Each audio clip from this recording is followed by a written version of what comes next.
Hi, everyone. Welcome to the weekly podcast where I talk about my life as a professional plogger. We're on season 2, episode 14.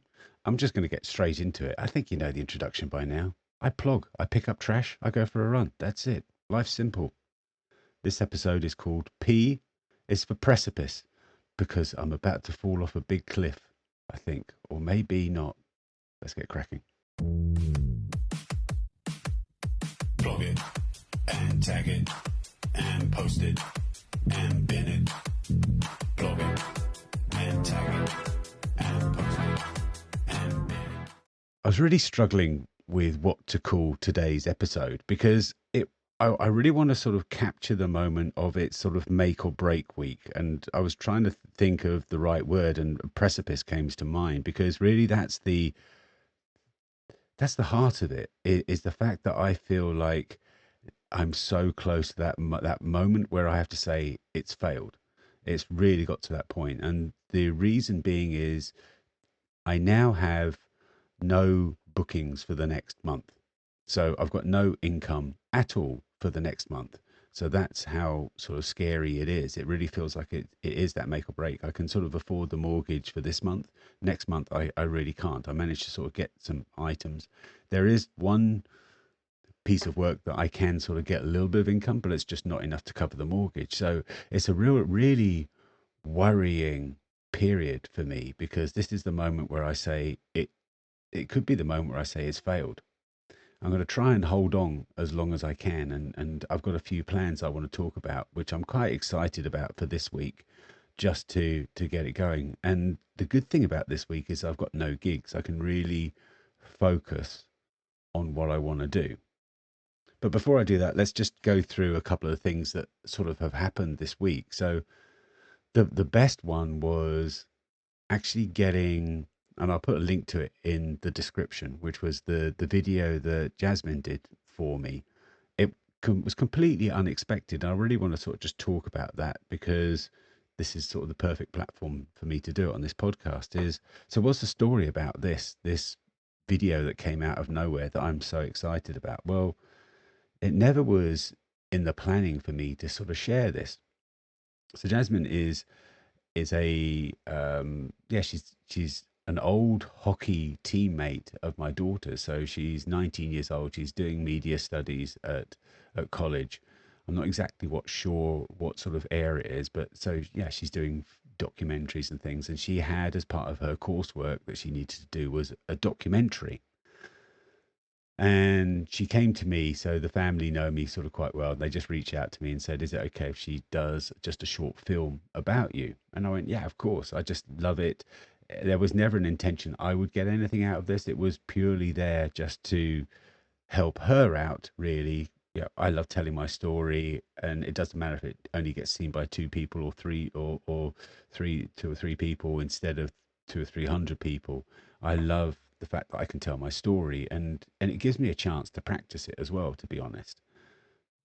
And I saw this as a good opportunity for me to do that, as well as helping her out. I was thinking, okay, yeah, hopefully she gets a good grade from it. It's a fun subject that is quite, yeah, there's a lot of opportunity for being quite creative as a documentary filmer to do that. Yeah, whether it's sort of running interviews, picking up trash. There's a whole sort of running side of things, but there's also the environment side of things, and that's actually what I really love about blogging. Is it connects two groups of people together. It brings the beautiful running community that we have around the world. And I, I, I know you have sort of groups of people that say, yeah, my community is the best. You know, maybe that's the cyclist, or maybe that's the artist, or maybe that's the bankers, or whatever that community that you're in, you think it's the best one. But I truly believe that the running community is an amazing group of people. At its heart, it's an individual pursuit of selfishness. At its heart, you're just going out for a run on your own, and you're doing just something that benefits you, doesn't benefit others. It's just about you, really. But I don't know, because of that, or or the reason why, but it seems like the running community really bonds together better. It's just full of individuals, and then you have run clubs, and you have a lot of social run clubs now, which seems to be, the new norm for meeting new people in new places. And it just seems that that community is really genuine, and it's really honest and open and embracing. And I really find that. And of course, pair that with the plogging community or the litter collecting or the environmental collecting community. And they are people who, by definition, care. They care about the future, they care about things that are going on. So they've already got, that's a community that is just full of sort of wonderful people. How did I get onto this? I can't remember how I talked about it, but yeah. So I just love talking about these two and connecting these two communities together, because I think they share this beautiful heart, and I think it's just wonderful. So as a documentary, I'm rambling on a bit. I'm really lost track of this, didn't I? Let's get back on topic. So Jasmine came to me and she wanted to film, and I thought it was going to be something that maybe she can get a little bit creative with, and I didn't sort of really guide her at all. I think she just wanted to do a film just about what plogging is, maybe something along those lines. And it was only for a coursework, so I was never expecting it to be made public. When we were doing the interview, so this was back in, I think she maybe reached out to me in March or the beginning of April, something along those lines. So we got together in April and did some filming just for a morning. And I was talking about my May adventure. And I don't know if she already had it in her mind because she knew about it, or just it came up from that. But she said, "Oh yeah, I'd love to sort of film a little bit of it in May." Or I said, "Oh, you can just use some of my clips. That's fine. I can give you some of the original sort of higher res versions if you want." But I think she just grabbed. So she did use a couple of them, but she just grabbed it from Instagram, which is, I think, worked really well the way she did it. I thought it was really kind of cool. So she had this documentary in her mind, and then she came to the kickoff in Harlem on the 1st of May, and she came to the finish as well on the 31st of May and filmed it. And I'm going to be completely honest and open. I was like seeing how she was filming. I was like thinking, don't do it like that. Don't do it like that. Don't do it that way. Oh, you need to hold it different. Well, yeah, she was just filming things, and I couldn't see what was inside her mind, but it just blew me away because her creativity on that video, I think, is amazing. She created this really fantastic documentary. I'd really encourage you to look. So the link is in the description below, and I think it really captures a lot of the nerves on the first day and a lot of the joy on the last day, and I think that is wonderful. There's only one weakness in the video itself, and that is my Dutch, which is atrocious. It seems to be. I was talking to someone. Who was I? Yesterday, I was talking to someone about this, and they actually said this. They said, "Yeah, I have good days and bad days in speaking Dutch. Some days I'm fine, other days I just struggle, and I don't know what it is." And I could so relate to that. When I have these days where I kind of go, "Oh wow, I can speak Dutch," and there are these other days where I just go, "I am making no sense at all. I don't even understand what I'm talking about." And I had actually one of those yesterday morning. I was these kids came up to me, and they were talking, or they sort of just ran up to me and said, "Are you the person on the news? Were you the person on the news that was running around in the banana suit?" I said, "Yeah, yeah, yeah." And then this little one, I think she must have been 7 years old, she said, "Why do you wear a banana? Why don't you wear an apple suit?" And I wanted to try and tell her that it's a bit weird if I don't, I sort of try and make a joke of it saying, "Oh yeah, I wear a banana suit because I don't really like raw bananas. And so I don't wear an apple suit because I love apples. And it'd be a bit weird if an apple was eating an apple, whereas you won't see me eating a banana in a banana suit." I kind of wanted to sort of just get that sort of like humor in there of like, and then then at some stage, you don't see people in sort of children's suits eating children. Maybe that's a bit creepy. Maybe I understand why when I said that, she just looked at me really confused. Yeah. Maybe saying, "Yeah, you wouldn't wear a child suit and eat children." Okay. Lesson learned. Don't tell kids that you eat children, that could come across as a bit scary, even if you're wearing a funny banana suit. Okay, good point. Excellent. I'm glad that we talked this out, and I've now figured out the reason why she got a bit worried. And to the point where her brother actually said, I think we better leave him alone now. He said, I think he needs to carry on picking up trash. Should we go home now and let him carry on? Oh, God. Oh, no, I hope I don't get arrested.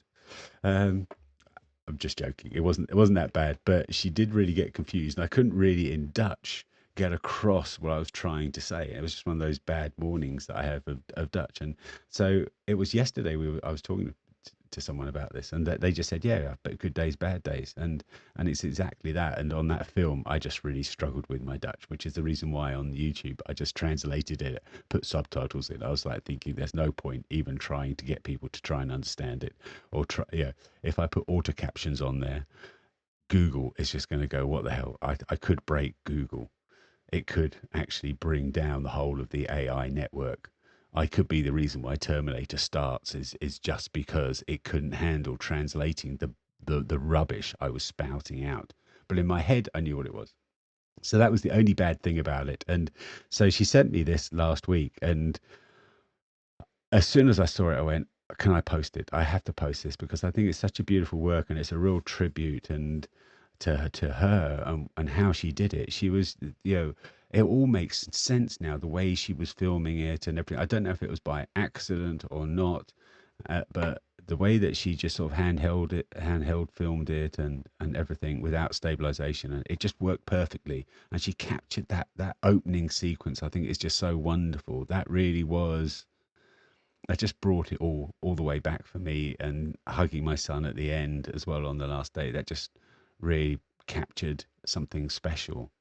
So thank you, Yasmin, for doing something that was truly amazing. I'm glad that I could sort of share it.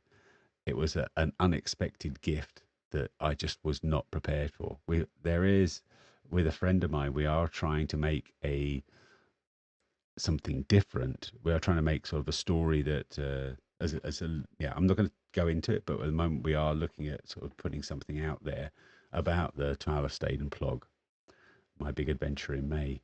But so I'm working on that with him. Roger, I promise I will get to it soon. If you're listening to this, I will get around to it soon. In fact, this week is a good opportunity for me to do that. And then, of course, I want to try and get something out myself. But shamedly, after seeing sort of Yasmin's documentary, there's just so much footage that I just didn't capture for me to make a good video of it. And that actually ties in nicely with the whole subject of Precipice, and why I'm on a precipice, and the fact that I've had to sort of admit to myself that I cannot go 100 miles an hour forever, or I can, but I doesn't mean I can get everything done that I need to do. So let's move on to why Precipice. So I've been telling people for sort of the last month since I've been back, I'm about to not be able to pay the mortgage, and that is the truth. I've managed to last another month, and I think I can get to the end of this month into next month a little bit, but I do need to have revenue streams, and that is just not happening. One of the things that didn't happen, there are two things that didn't happen from the 12 Stayed and Plog that I was a little bit disappointed with. And I think, I'm not blaming anyone other than myself on that. And I think a lot of it comes down to luck, whether or not you find that engagement. But the lessons that I learned, that I talked about being pooped last week on the podcast, and that applies today, is sort of planning. There's a lot of things I know now that if I were to do it now, I would do it slightly differently, which is good for my next adventures that I want to try and get done. So I do know that I've got a little bit more of a chance. So I'm not saying there's any guarantee there, but I think I can increase the chances that I will get these things. So what is missing? Well, there are two things that are missing. I wanted to hopefully get more national attention, maybe even international attention for what I was doing, because I think it was truly epic what I did. It feels a bit weird saying that myself, but I need to be. There's not many people in the world that run marathons. There's not many people in the world that run 2 marathons. There's not many people that run marathons back to back, and there's hardly anyone that would even consider running sort of 31 marathons, let alone doing it in a banana suit, picking up trash, pushing this huge buggy. I've got to be proud of it. I've got to be proud, and I think there is value in it, and I really truly believe that. I think it is something that could inspire people, but to inspire people, there's a couple of things it needs to have happen. It needs to have the attention from national media, and I was a bit disappointed, or I was a bit confused why I didn't get, apart from sort of the Telegraph and Runner's World, I didn't get any real TV attention for having completed it. I got amazing attention for doing it, but not, oh, he did it. And I thought there was worthy of a follow up story, but that could be just because there is so much tragedy and news going on that there's no room for this kind of story in on the TV, and that's a sad reflection of where we are now. It's the chicken and egg thing. Is there so much bad news at the moment in the press, on webs, on the news websites, on the TV, because they cover it more, or is it because the world is going that way? It's a different subject. So I was a bit disappointed, a bit frustrated that I didn't get that kind of follow up attention. I was hoping that that would help then drive the other big one, which is I've got no sponsors out of it. I was hoping to get sponsors out of it. But back to the subject, Precipice. And perhaps precipice is the wrong word. It's I can't expect sponsors to come to me. I have to go and ask for sponsors. I can't just sit there and go, right, I'm ready. Who wants to pay me? What do you mean you don't know who I am? Yeah, what do you mean? Yeah, where are you? Why am I not getting called up every minute of the day? That will only happen if I reach out and I get myself seen. That was the point of the Tyler Staden blog. But just because it is in the news, it doesn't mean that these companies know that. This is a precipice because we're so close to me falling over the cliff and not being able to do this any longer. And I think this coming week is make or break week. And I think it's make or break week that's in my control. So the good news is with this is I might be on a precipice, but I've got all the equipment to stop myself falling over. I need luck for sure. And I need companies to listen to me, but I need to, I've got all the tools in my bag to save myself.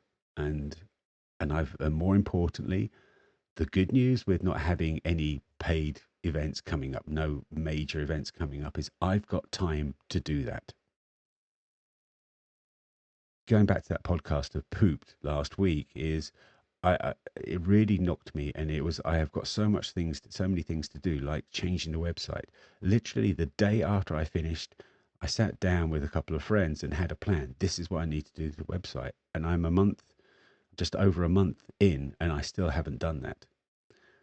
I've got to sign up for all of the public speaking websites. Say, look, I'm available if people want to hire me as a public speaker. That could be a good, nice revenue stream. And I haven't done that. I haven't reached out to companies. How can I expect companies to come and sponsor me if I don't reach out to them? And I also need to make it, but I also need to change my approach. So that meeting I had on the first day of finishing the Tyler Staden blog that I had with these two wonderful people, with Joe and Eric, is I need to adjust my business plan. I need to show businesses that it's about them rather than it's being about me. I need to make sure that it's more accessible for them to sponsor me. I have to set a high value on having a logo on my shirt, because I've only got so much room on my shirt. I can't just say, oh yeah, give me 50 quid and I'll put a logo on my shirt. That's not how it works, because that's not going to pay the mortgage. 50 euros is not going to pay the mortgage. So I need to have high value sponsors on the shirts, but I need to change it so that if a company does say, oh, we think it's fantastic what you do, we want to support you, you really help the local community, but we can't afford that high instep sort of price of getting a logo on your shirt, what can we do? I need to make it more accessible. So I've got different ideas that I'll be putting on my website to make it more accessible, that any amount is is welcome, and it really is. If I, why going back to those business models of, the billionaires are the ones with the paper clips that invented the paperclip. It doesn't matter if I have 10 big sponsors that are paying however many thousands, or if I have 10,000 sponsors paying hardly anything. As long as it's paying that bill, then that's fine. And I want to, and every company is welcome that wants to support me. So what I need to do is make it accessible, give them something in return, so they still get something out of it. I think the biggest thing that I really want them to sort of understand is they can say, we support this local, I'm going to say hero. I don't like using that word myself, but that's how I need to market it myself. I need to say, look, I do this for the local community. There is value in that. It is incredible how many times I go out running every day and people are saying thank you and are supporting me. People know me now in Harlem. They know me as this guy running around the banana stick. They know me as this guy picking up trash. That has value. What I'm doing, and I will do this even if I have to have a full-time job doing something completely, I will still be doing this. So it's not stopping it. It's not dependent. It's not, it's not dependent on companies, but I want companies to benefit from it. And that's the other thing I need to change on the website, is to say, look, this is the benefit to you. The benefit to me, the side benefit to me, is I can do this daily, because that's my core business. Going out for a run, picking up trash. That's my core business daily, to go plogging. But that doesn't really benefit, or there's no easy way yet of making the businesses realize that I'm doing something every day. I want them to see an immediate benefit to them, whether it's, give me so much money and I'll do a cleanup at your company. Give me so much money and I will do this at your company, and things like that. Or we can do this together. That they get an immediate benefit, and the side benefit for them is that they are able to say, we support him in his daily jobs, in his daily plogging. I think that is what I need to focus on. At the moment, I said, give me money so I can do this daily, rather than give me money, let's celebrate, let's grow together, let's make an impact together. Oh, and as a side benefit, you're going to let me do this daily. I'm going to be able to do this daily and inspire more and more people. And then hopefully what they'll see is, in 6 months' time, they go, wow, there's a lot of value in what he does. Let's actually get a logo on his shirt. So I need to get people in get companies in at a lower value, so that they can sort of step into the way of life. So they can step into that quicker and easier without a huge investment from them. And then hopefully they see that is worth it. So I can sort of just grow those sponsors over time, rather than being dependent on it straight away. Because let's be honest, the chances of me getting a €20,000 sponsor in the next couple of weeks is negligible. But can I get some companies putting in a few hundred each?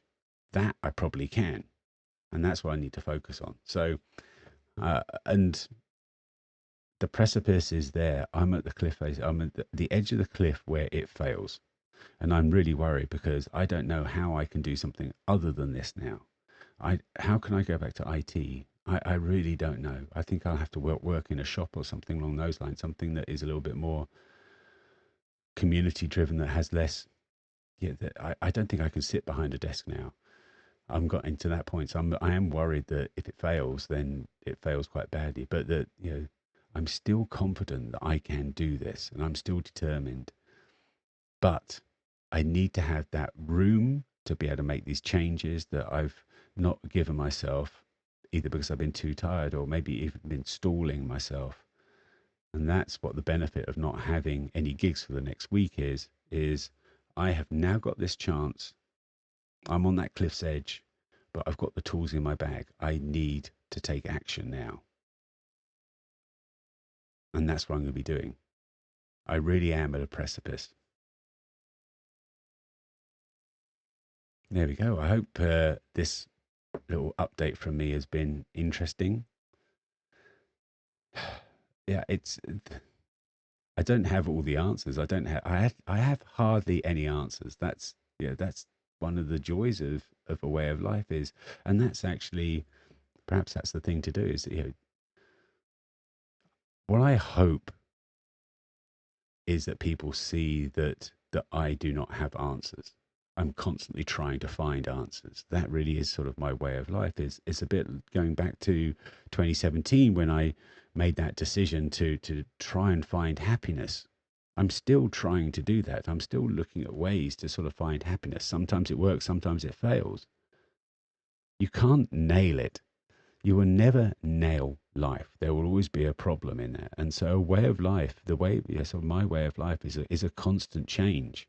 And that's what it should be. And that's what it's going to be in your life. You are incredible.